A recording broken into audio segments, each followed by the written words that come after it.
नमस्कार, study 29 academy के एक और नए वीडियो में आप सभी का स्वागत है। आज हम एनसीईआरटी की कक्षा 8 सामाजिक व राजनीतिक जीवन किताब का चौथा अध्याय कानूनों की समझ के महत्वपूर्ण बिंदुओं को समझेंगे। तो इस अध्याय में हम क्या कानून सब पर लागू होते हैं, नए कानून किस तरह बनते हैं, अलोकप्रिय और विवादित कानून, इन 3 महत्वपूर्ण बिंदुओं पर चर्चा करेंगे। सबसे पहले हम देखते हैं क्या कानून सब पर लागू होते हैं। संविधान के अनुसार स्वतंत्र भारत में सभी लोग कानून की नजर में बराबर हैं। हमारा कानून धर्म, जाति, लिंग के आधार पर लोगों के बीच कोई भेदभाव नहीं करता है। यानी हमारा जो भारतीय कानून है वह लोगों के साथ इन आधारों पर किसी भी प्रकार का भेदभाव नहीं करता है। कानून के शासन, यानी जो हम बात कर रहे हैं कानून का शासन, तो कानून के शासन का मतलब है कि सभी कानून देश के सभी नागरिकों पर समान रूप से लागू होना। यानी देश के जितने भी कानून है वो देश के सभी लोगों पर एक समान लागू होते हैं। किसी के साथ किसी प्रकार का भेदभाव नहीं होना चाहिए। किसी भी अपराध या कानून के उल्लंघन की एक निश्चित सजा होती है। सजा तक पहुंचने की भी एक तय प्रक्रिया होती है जिसमें व्यक्ति का अपराध साबित किया जाता है। भारत में अगर कोई अपराध करता है या कानून का उल्लंघन करता है तो उसको एक निश्चित सजा का प्रावधान है और ये सजा है वो एक निश्चित प्रक्रिया के तहत दी जाती है और उसमें व्यक्ति पर अपराध को साबित किया जाता है पहले और उसके बाद उसको सजा दी जाती है। प्राचीन भारत में असंख्य स्थानीय कानून थे। अक्सर एक जैसे मामलों में कई तरह के स्थानीय कानून लागू होते थे। विभिन्न समुदाय इन कानूनों को अपने अधिकार क्षेत्र में अपने हिसाब से लागू करने के लिए आजाद थे। यानी कोई ऐसा निश्चित सिस्टम नहीं था कि कानून सब पर लागू हो, तो विभिन्न समुदाय है जो अपने अपने हिसाब से लागू करते हैं। कुछ मामलों में जाति के आधार पर एक ही अपराध के लिए अलग अलग व्यक्तियों को अलग अलग सजा दी जाती थी। यानी जाति के आधार पर प्राचीन काल में लोग भेदभाव करते थे और एक ही अपराध के लिए अलग अलग जातियों के लिए अलग अलग सजाओं का प्रावधान था। बहुत सारे लोग मानते हैं कि हमारे देश में कानून के शासन की शुरुआत अंग्रेजों ने की थी। बहुत सारे लोगों का मानना है कि जब अंग्रेज भारत में आए तो उन्होंने भारत में कानून के शासन की शुरुआत की। इतिहासकारों में इस बात पर काफी विवाद है। कुछ इतिहासकार इस बात को सही नहीं मानते और उसके पीछे तर्क देते हैं। तो पहला तर्क है, इसका एक कारण तो यह है कि औपनिवेशिक कानून मनमानेपन पर आधारित था। इनका मानना है कि जो औपनिवेशिक कानून था वो भी प्राचीन समय में जो कानून भेदभाव थे उसी प्रकार का था। दूसरा कारण यह बताया जाता है कि ब्रिटिश भारत में कानूनी मामलों के विकास में भारतीय राष्ट्रवादियों ने एक अहम भूमिका निभाई। अर्थात भारतीय राष्ट्रवादियों ने संघर्ष के कारण ये कानून है वो अंग्रेजों द्वारा लागू किए जाते थे। 1870 का राजद्रोह एक्ट अंग्रेजी शासन के मनमानेपन की मिसाल थी। इस कानून में राजद्रोह की परिभाषा बहुत व्यापक थी। इसके अनुसार अगर कोई भी व्यक्ति ब्रिटिश सरकार का विरोध या आलोचना करता था तो उसे मुकदमा चलाए बिना ही गिरफ्तार किया जा सकता। किसी भी प्रकार का मुकदमा नहीं चलाया जाता और उसके ऊपर आलोचना या विरोध करने के कारण गिरफ्तार कर लिया जाता। भारतीय राष्ट्रवादी अंग्रेजों द्वारा सत्ता के इस मनमाने इस्तेमाल का विरोध और उसकी आलोचना करते थे। यह समानता का संघर्ष था। औपनिवेशिक शासन के दौरान कानून के शासन के विकास क्रम में यहाँ के लोग भी कई तरह से योगदान दे रहे थे। यानी जो कानून का जो शासन है उसका जो विकास हुआ है उसमें भारतीय लोगों ने भी योगदान दिया है। संविधान को स्वीकृति मिलने के बाद यह दस्तावेज एक ऐसी आधारशिला बन गया जिसके आधार पर हमारे प्रतिनिधि देश के लिए कानून बनाने लगे। जब हमारा देश आजाद हो गया और संविधान को स्वीकृति मिल गई, 5 में हिंदू उत्तराधिकार संशोधन कानून बनाया गया। इस कानून के अनुसार बेटे, बेटियां और उनकी मां तीनों को परिवार की संपत्ति में बराबर हिस्सा मिल सकता है। नए कानून किस तरह बनते हैं, नए कानून है वो बनने की क्या प्रक्रिया है।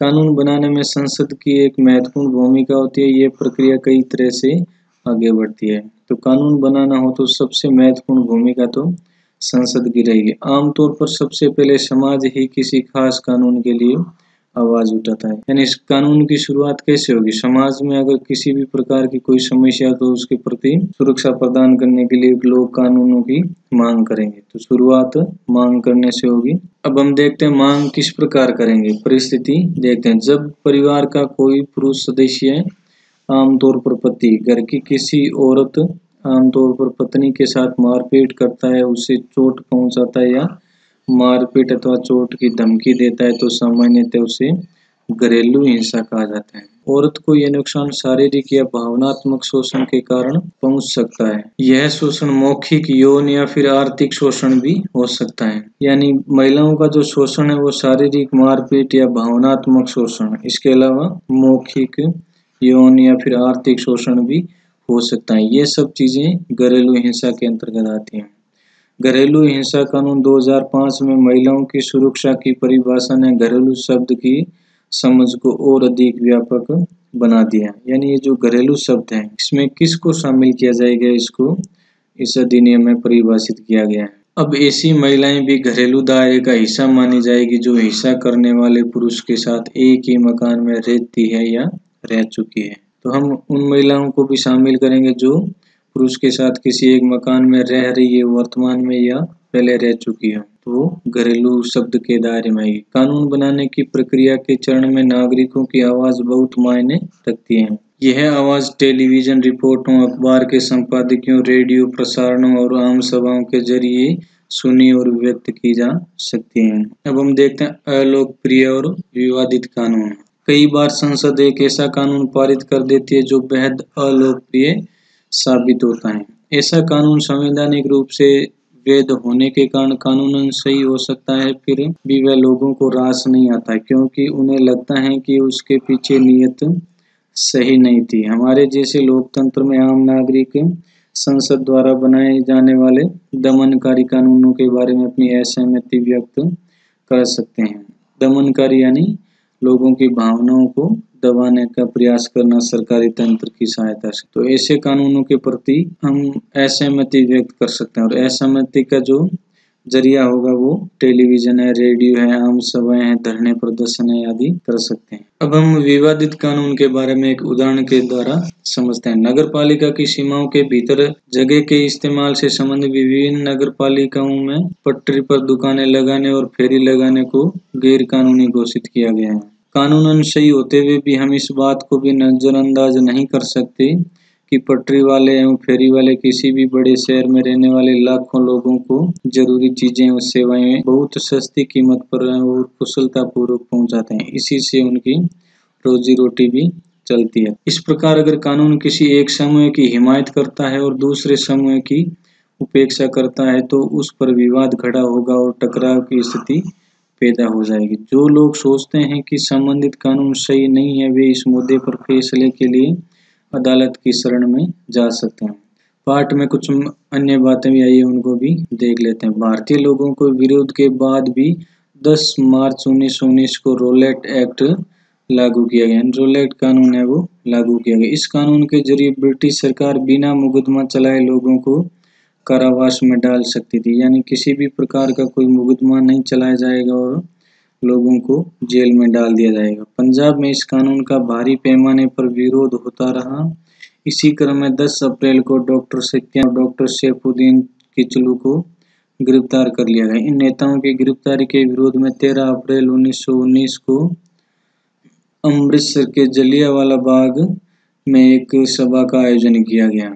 जिस समय ये सभा चल रही थी उसी समय जनरल डायर, ये ब्रिटिश सरकार का अधिकारी था, जनरल डायर ब्रिटिश फौजी टुकड़ियों के साथ बाग में दाखिल हुआ। उसने बाहर निकलने का रास्ता बंद करके बिना चेतावनी दिए लोगों पर अंधाधुंध गोलियां चलवा दी।